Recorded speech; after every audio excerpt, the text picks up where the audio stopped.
What does Kendrick Lamar's Superbowl halftime show say about the state of hip-hop and social commentary in America?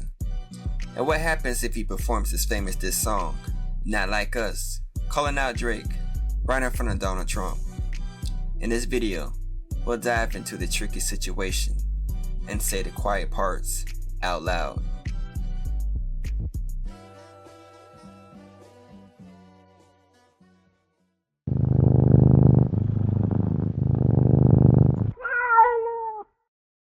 Now, the Super Bowl halftime shows have been all about pop and rock since they started back in 1967. It hasn't been until recently, thanks to Jay-Z, that we've seen more rappers getting in on the action. Besides Dr. Dre, Kendrick Lamar is the only rapper set to headline the Super Bowl, and he's getting ready to perform his hit song, Not Like Us. I first came across Kendrick Lamar back in 2010 when a friend told me to check out his song, Look Out for Detox. Since then, I've been hooked on how he mixes deep messages with amazing music, while still building influence in the hip-hop world over the years. You see, my friend was pretty doubtful at first about Kendrick Lamar's success into the mainstream. He was worried his lyrics might be too deep and won't click with the audiences during a time when artists like Soulja Boy were all the rage.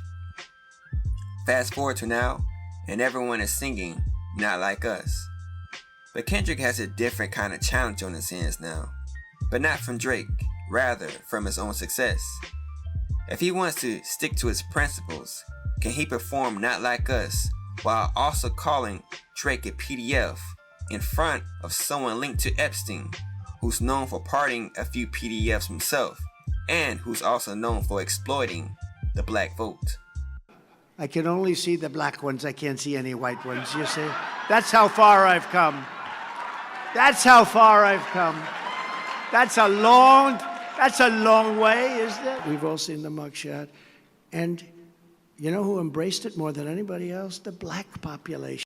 More and more big companies are dialing back on their DEI programs. And it's a trend you might have noticed.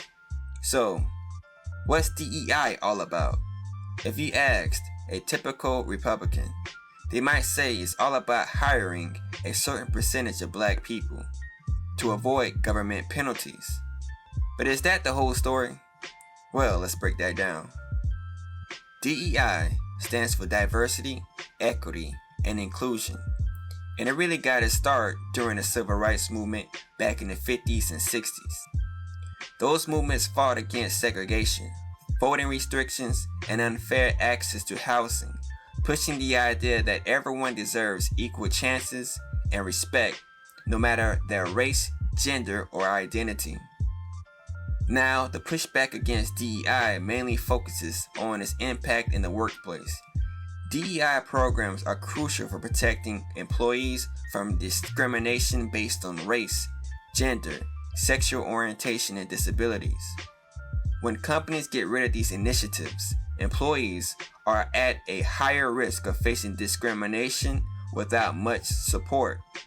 Ironically, the folks who want to dismantle DEI often benefit from their own version of it, just like we see with the Trump administration, which favors loyalty and connections over actual merit in hiring.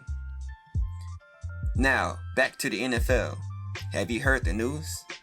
The league has also aligned itself with several companies that scrapped the DEI program by removing the end racism message from the field, as they heard news that the Chief Orange will be attending their football game just in time to see the performance of Mr. Morale, who is set to tell the world that the pop star Drake is the bad guy.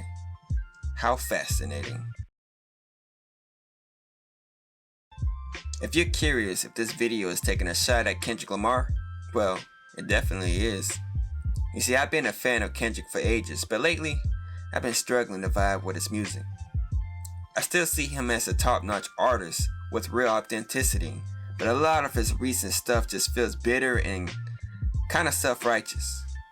Every time I listen to one of his tracks now, It's like he's just complaining about how messed up everyone else is while acting like he's above it all. I get that society has its problems, but I think we need a fair view. Life has its ups and downs, and good storytelling usually mixes in a bunch of different emotions, happy, sad, you name it, to create something interesting. But Kendrick's music lately feels one-sided, pushing the message of "I'm better than you." And let's not forget, Drake isn't the only problematic guy in the music scene. The whole industry is full of them, and Kendrick even admitted that he's been guilty of predatory behavior himself. Yet he seems to single out Drake, even though he's worked with artists like Kodak Black, who's got some serious allegations against him himself, as well as Dr. Dre, who's also had a shady past. To really highlight the contradictions in Kendrick Lamar's Not Like Us and back up Drake's point, if Kendrick rolled that out at the Super Bowl for a mostly white crowd, he'd be just like the people he criticizes, essentially being just like them. So, will Mr. Morale, the consciousness of hip-hop, perform Not Like Us and roast Drake in front of the man with an even sketchier past? Or will he take a knee and put his career on the line to stay true to himself? It's a tough call for someone with a genuine awareness, but it's an easy one for a phony who's just in it for himself. I'm Crown Vic, and this has been a message from the palace. If this resonates with you, please hit the like button, share the video, and leave a comment letting me know your thoughts on the situation we've been discussing. Is it a significant issue, or are you just looking for entertainment without caring about any of the details? Well, let me know. Peace.